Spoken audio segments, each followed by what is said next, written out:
Hey guys, this is WhytManga here with a new video about killing off your characters. And I'm here with 10 smart tips. For those who don't know me, I'm a comic creator. I'm the creator of Apple Black. You can check out the first 4 chapters of Apple Black free. Links in the description, as well as checking out where Apple Black is published and serialized, which is Saturday AM. Saturday AM is kind of like a digital magazine. Closest comparison I can come up with would be Shonen Jump. Is a digital magazine that you can check out. You can also check out Volume 1 of Apple Black, which has the first 9 chapters, and Volume 2 is set to be released in December. All links to everything you could possibly need about anything I'm talking about are in the description below. So we're talking about death, guys. Some of you might have the brief question of, do characters actually get killed off in Apple Black? And short, simple answer without giving out too many spoilers or things like that is yes. But it's not going to be as often as, say, a Game of Thrones. Apple Black is not that kind of series. And for me, it just doesn't make sense. And story-wise, that's not what I want to do. But do characters die? Simple answer, yes. So for this video, I'm not talking about like grave injuries, or I'm not talking about reasons why somebody might get killed off in a TV show for real. Sometimes maybe a little Jimmy is asking for a raise on a TV show, and maybe he's not that important of a character, so the showrunners and producers are like, you know what, let's axe him and fill in little Timmy in that spot and do what little Jimmy was doing prior. And even then, even when characters get killed off in like TV shows with those kinds of reasons, the writers still have to do things where it doesn't feel out of place, it doesn't feel stupid, it kind of, everything kind of flows in a seamless order, and the theme of the show still remains intact. So here are 10 smart tips for killing off your characters.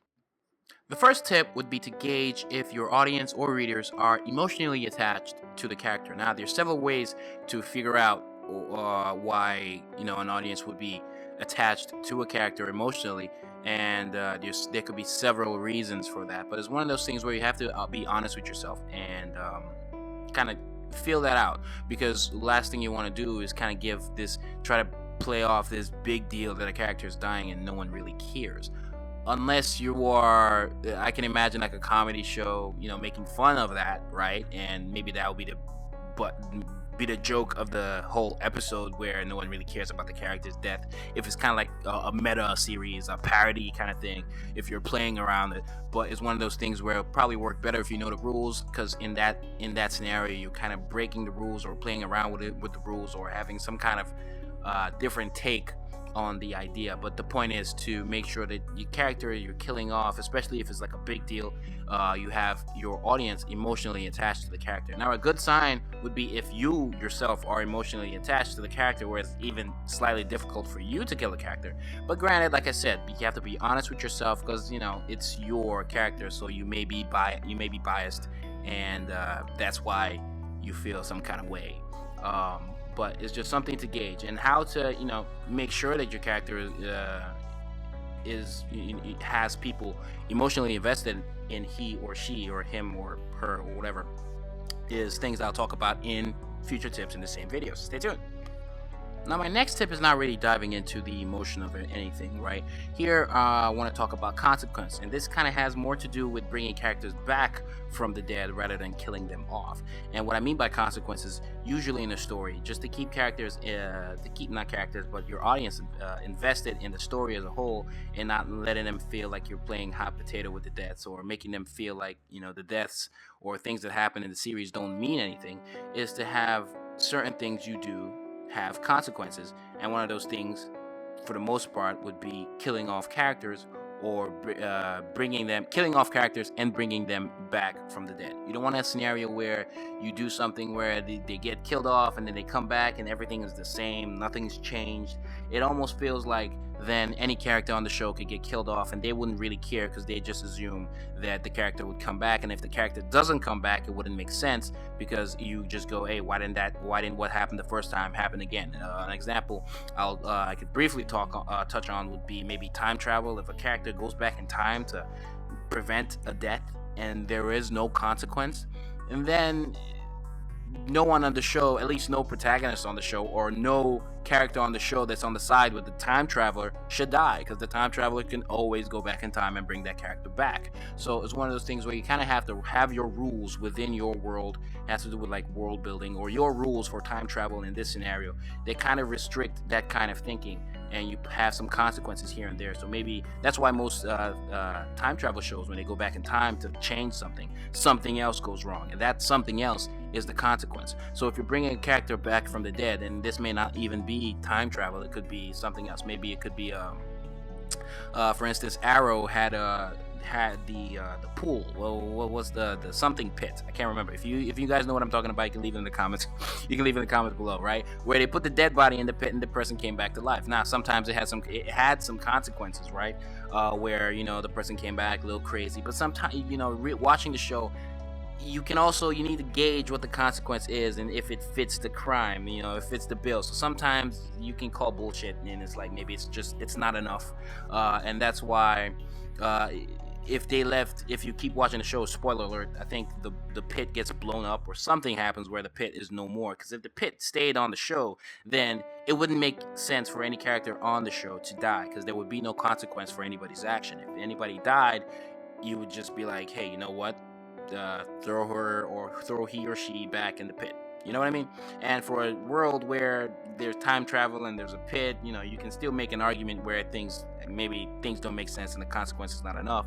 But I think, for at least for the Arrow side of things, it's a little justified. So that's it kind of explains why the pit is no more, because the pit stayed on the show and they didn't get rid of it. It wouldn't make sense for anybody to die. And then even when the characters come back to life, for the characters that did go, the dead bodies that got put in the pit and brought back to life, they didn't come back normal. It wasn't all happy-go-lucky. So they maybe came back crazy, came back with extra souls within their body, or some maybe bloodlust and things like that, and that was the consequence. So basically what I'm saying is, when you bring a character back from the dead, usually there should be some consequence. And I'm talking about when you kill off the character and you bring them back from the dead. I'm not talking about when a character maybe never died to begin with, but the whole story is kind of placing things in a way, making the audience feel like the character is dead when the character is going to show up at the end. Boom, plot twist at the end, or some kind of cliffhanger. That's not what I'm talking about. I'm talking about when the character is actually killed off. If you know you're going to bring them back, there should be some consequence. Y'all can leave in the comments what you think, perfect examples of what you think a good consequence is, maybe from a TV show or a movie that brought a character back from life and you think that the execution was done right. A good example for me, I believe, would be, actually wouldn't be Game of Thrones, even though Game of Thrones makes sense. The consequence is actually not that strong, but it makes sense. I'm not knocking Game of Thrones. It's a good show. Y'all can leave in the comments what you think. And with Game of Thrones, I'm talking about, spoiler alert, again, Jon Snow. I think the Jon Snow resurrection had more to do with the character being reborn as a new being, as a character not from the Night's Watch again. And for those who watch the show kind of get the references I'll be throwing out. That had more to do with the character being reborn. It had less to do with consequence and more to do with, like, in a way, character development. It had to do with the storylines. It had to do with some prophecies here and there. So it still made sense, but it's not the perfect consequence example that I'm looking for. But this in itself also leads me to talk about characters being reborn. Sometimes you can look at reviving a character as an opportunity to give the character a new lease, where the consequence is not necessarily where something is wrong. The consequence is that they've not come back the same. So even Jon Snow, when he dies, he's part of the Night's Watch, and when he comes back, it's almost like, okay, fine. He has given his life to the Night's Watch. He's now a different being, a new lease on life. He's making different decisions. He's almost like a different character now, in a way. And so you guys can see rebirth as a way to almost rebrand a character. So in that way, the consequence is that the character that previously existed did die. This is a slightly different character, just in the same body, a different mindset, and that in itself can be considered as the not necessarily consequence, but the change, like the result of the action. Like the whole death, it doesn't. it makes the death not seem meaningless. You know what I mean? And that's the problem when you bring characters back from the dead and you don't have it mean anything, and everything goes back happy-go-lucky. That's a no-no in my book. Again, this is my opinion.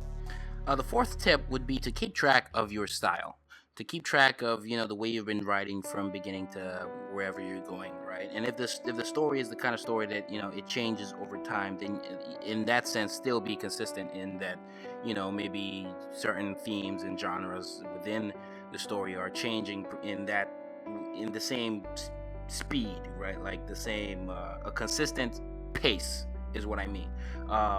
So basically, kind of keep track of your style. So if the style of the story, keep track of the story. Make sure that killing off the character actually makes sense for the story.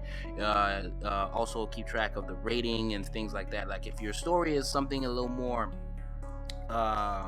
if it's presented and maybe marketed as something that's a little more like a Pokemon or a kids show, if you go out there and go mayhem and start killing everybody, killing lots of important characters, it might send the wrong message to the audience, and some might say false advertising, and maybe that's what you're going for. There are certain instances where it works. All I'm saying is that you kind of keep track of that, like keep it at the back of your mind when you're killing off characters. Also, especially if the story is something like I said, like a kid show, or maybe not a kid show, but a show that's supposed to be this uplifting, inspiring thing.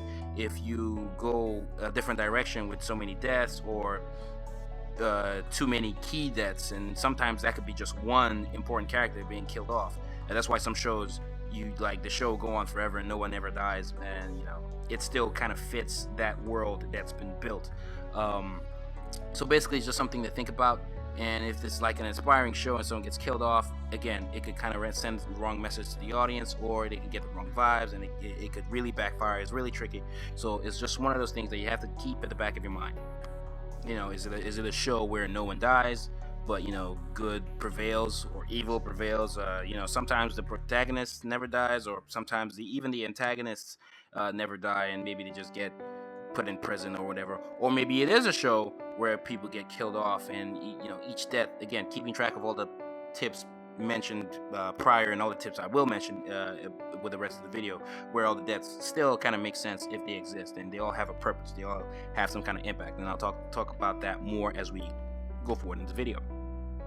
Tip 5 is what I just said, where the deaths should have like a purpose, a goal, a meaning, and even the smallest death has some value. Even maybe it's a group of minor, unknown, unimportant characters, like a bunch of them get killed off by this big bad, right? Even those deaths have meaning, because those deaths symbolize or are partly demonstrating how strong that villain is. So it could go down to the really important characters, to the characters that are not so important. The deaths could be things that push the story. The deaths could be things that impact other characters to change their minds within the story, maybe make some decisions that also push the story forward. Or it should be something that just impacts the story in some way. Or sometimes it may not actually impact the story itself, but it might impact the feel of a certain scene, or the feel of the reaction you want to get from your audience, or could impact the feeling, or send a message to the audience, letting them know what kind of story they're in for, or kind of story they're walking into. Sometimes maybe in a war kind of story where you see a lot of characters, important or not so important, getting killed off, letting people know, giving people that sense of realism that this is war, and in war people do die, that kind of thing. Sometimes the death could be like it could even be a suicide. It could be like a character sacrificing themselves, or or sacrificing someone else, right? And the fact that they did that all kind of lets them know maybe they're actually a baddie, or they were a baddie the whole time, and they sacrificed someone else to survive or something like that. Think of a zombie movie where someone pushes someone else into the zombies, and the other person gets eaten. It kind of lets you that scene or that death also lets you know what kind of character the other person is and things like that. There are millions of examples of how deaths can impact a story. That's just one, right? So it's just something to keep in mind, where the point is for the deaths to have a goal, some kind of impact, to be important in some way, to have a purpose, where you don't have meaningless deaths, because that could be like a turnoff to audiences. Basically, don't just kill off characters for shock value, is what I'm saying. And then going into our sixth tip, where I say be consistent in the feel and try to be intentional. Try to be intentional in the decisions you make when you're killing off characters. So, for instance, with Apple Black, I'm not too big on bringing characters back from the dead. So if I do it, I'm definitely not going to do it often. It's not something that I'll even advise anybody to do often, even if it makes sense for the story, or there is like a legitimate consequence or a legitimate reason, and it's just not something you want to do often, because then audiences might become too comfortable to where when you actually kill off a character, it'll just be like the boy who cried wolf, and like people, they basically wouldn't take anything seriously and probably expect you to come up with some dumb reason to bring a character back from the dead anyways. So definitely, it's not something that I'd advise. And when I mean trying to be intentional, most of the characters that I plan to kill off, they're characters that I know they're gonna die already. It's not something that is not a decision that I'm, coming up with on the fly, because maybe I have nothing else planned for the character. The character is just dead weight there, and there's nothing. Like, I have nothing planned. Basically, you kind of want to outline and plan your characters, or especially the important ones, villains and heroes, where you kind of want to plan them out, so I know who's going to die and who's not, and who's what's going to happen in the story.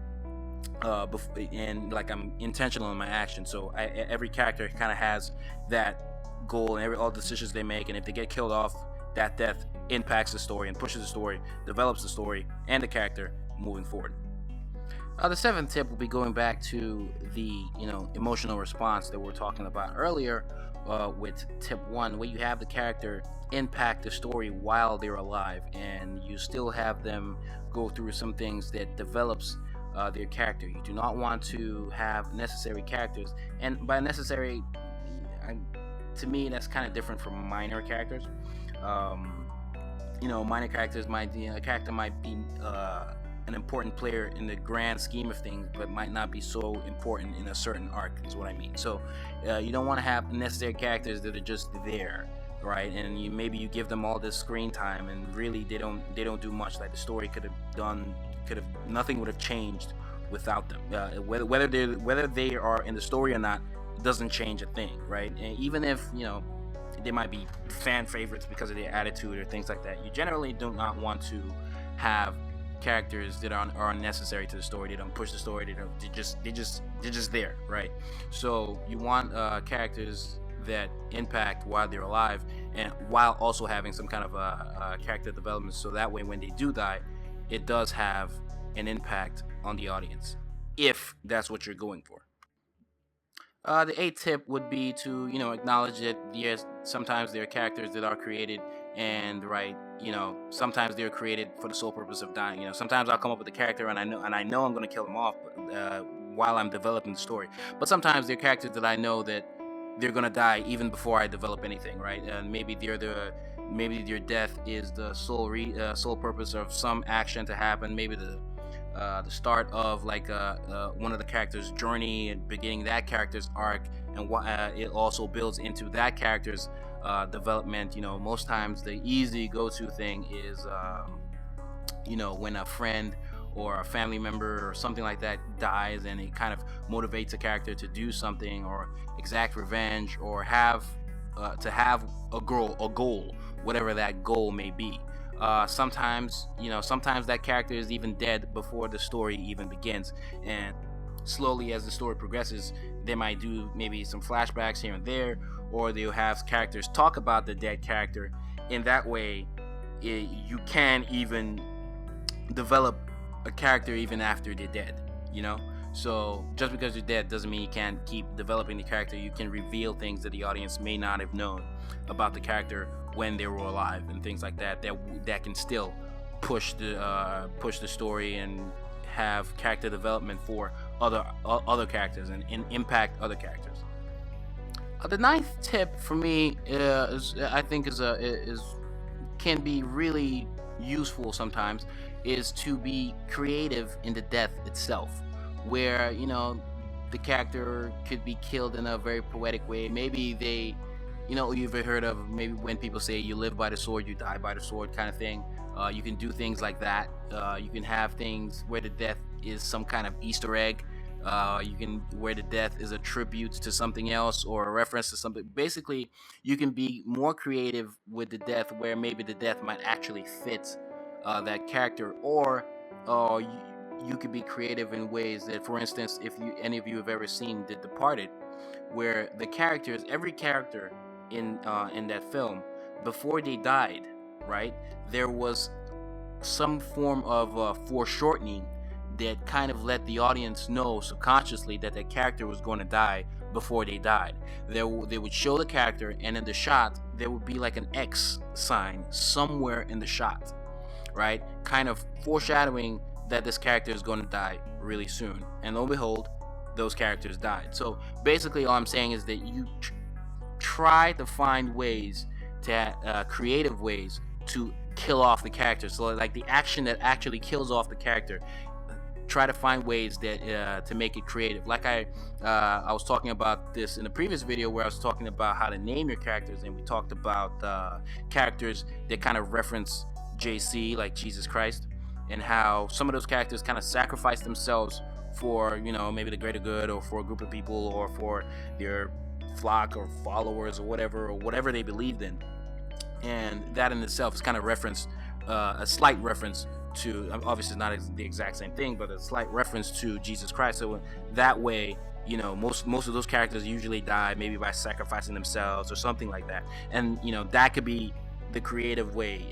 So you could kill off characters in an Easter egg, reference, tribute, something. Basically, be creative in the death itself.